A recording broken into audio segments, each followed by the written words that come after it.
Hey guys, so let's be real. Batman vs Superman should have never happened. BVS should have been a solo Batman movie, and I truly believe if it were, then the DCU would be in a way better position than it is currently right now. And 5 years since his last appearance in the DCU, and 7 years since his establishment in the DCU, he's finally getting his own solo movie, The Batman, in 2021. So overdue, and obviously I'm extremely excited because it's Batman. I think Matt Reeves is going to give us a Batman movie the likes of which we've never seen before, and I also think that Robert Pattinson is going to kill it as Batman. The rumor I've been hearing is that the movie is going to take heavy influence from Batman The Long Halloween story, which, if you don't know, is basically like a murder mystery. Very good, highly recommend for anybody looking for a really good Batman story. Jeff Loeb, Tim Sale with a very noir type style. I believe the rumor is that Batman's going to be investigating a string of strange murders that have been going down in Gotham City. It seems like a good deal of Batman's rogues will be popping up in the movie. Now, I've heard strongly that some of the villains that will be popping up will be anywhere from Penguin, the Riddler, and Firefly. Now, I think that more than likely Penguin or the Riddler has the chance of being the kind of official big bad of the movie, and I think Firefly will kind of be beginning villain as somebody for Batman just to beat up. And although I absolutely highly doubt this, maybe the Joker would pop up. I mean, he was in The Long Halloween, but so was Calendar Man, and I don't even know if he's popping up, and Harvey Dent. So there's a lot of stuff I'm sure that they're going to change. Even with that, I don't think that Leto is going to pop up in the movie and I don't even know if he's even messing with the DCU anymore. And especially after Joaquin Phoenix's performance in The Joker and everybody just singing the highest of praises for that movie,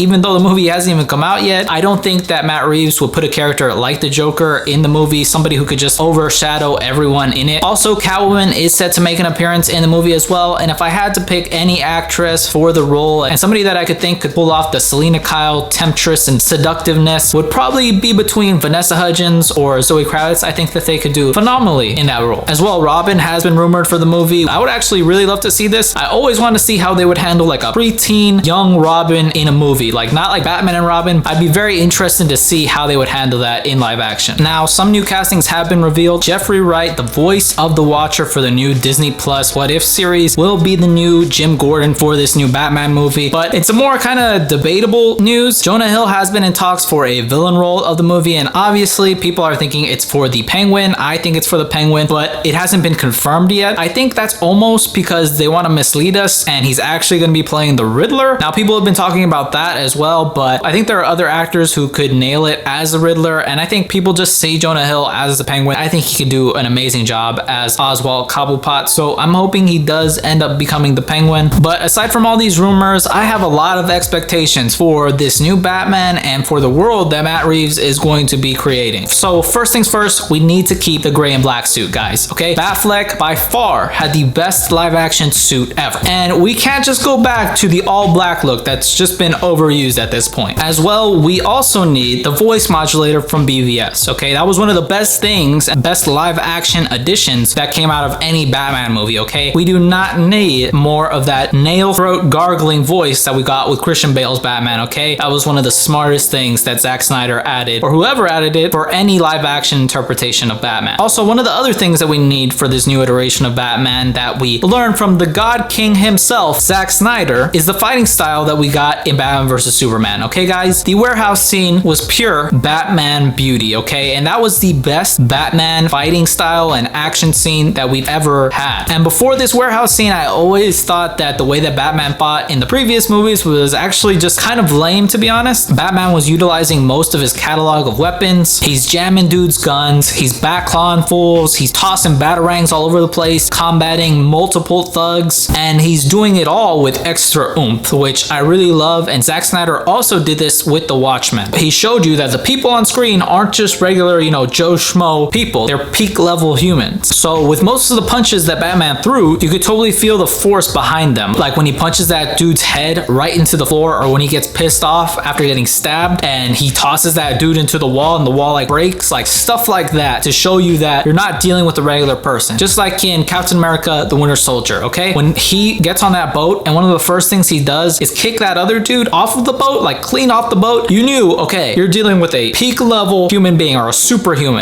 somebody that can do shit that not regular people can do. And it was the closest to how Batman fights in the Arkham series, which is how Batman is supposed to be fighting, and it's just just pure awesomeness. Also, apart from the Dark Knight and the poor attempt in Justice League, we haven't really seen the white eyes in Batman movies, and I really want for this new Batman to have the white eyes. I think it's just so iconic and it's just so Batman, and I want to see it in live action, okay? So I'm thinking maybe it can be some kind of thin layered high-tech piece of material that should be bulletproof as well. You could have it be retractable, and I know especially in movies it's important to have the actor's eyes visible so you can see their emotions, but maybe you could have this material be controllable and you can control the opacity, and maybe Batman could control the opacity on it. So if he did want to show his eyes, he could make that happen, or he could just have them retract back into his cowl. And also, I think he should have this same material around the mouth part of his cowl, because that's one of the things that I always thought was so stupid. Batman has all of his body armored up, but some of the most vulnerable parts of his body, like his eyes and mouth, are not. Like, you could totally just shoot Batman in the mouth, like 100%. So I think that would be really cool if like somebody did actually shoot him in the mouth, and it would kind of be like a paying homage to Keaton's Batman when he gets shot by those thugs and he just gets right back up. Like something like that I think would be really cool to see. Now I want this movie and this new Batman to be more fantastical than what we've ever previously seen. So what I kind of mean by that is that I loved what Nolan did, and he had a super duper grounded world with Batman and a super grounded Batman, but I don't really want that. I want it to be close to what Nolan did but more fantastical. I want to see Batman do things that shouldn't be possible. I want them to play up that comic booky side of everything, not in an extreme way at all. Like, I don't want them to do a Joel Schumacher and make everything just dumb, but I want them to go for some of the more crazier things. I want to see Batman do stuff that shouldn't be possible, basically, but that shouldn't be possible but almost kind of is, so it kind of makes sense. I don't know if you guys can understand me. Probably not. It's whatever. Now, one thing that I've heard will be very prominent in the movie, and very well should be since it is being influenced by The Long Halloween, a murder mystery, is Batman's detective skills. Batman is the world's greatest detective, and I want to see more of that side of Batman. And I think Riddler is the type of villain that could really bring that side out of Batman and just showcase Batman's intelligence. One of my favorite things when I'm reading Batman is when he's analyzing a crime and he's like, oh, I found this residue on this single blade of grass, and this only comes from this boat that comes from this specific shipping company that will only turn brown and smell like shit on Tuesdays. Like something just crazy. Like he'll find the most minuscule detail at a crime scene and then just unravel it from there, which I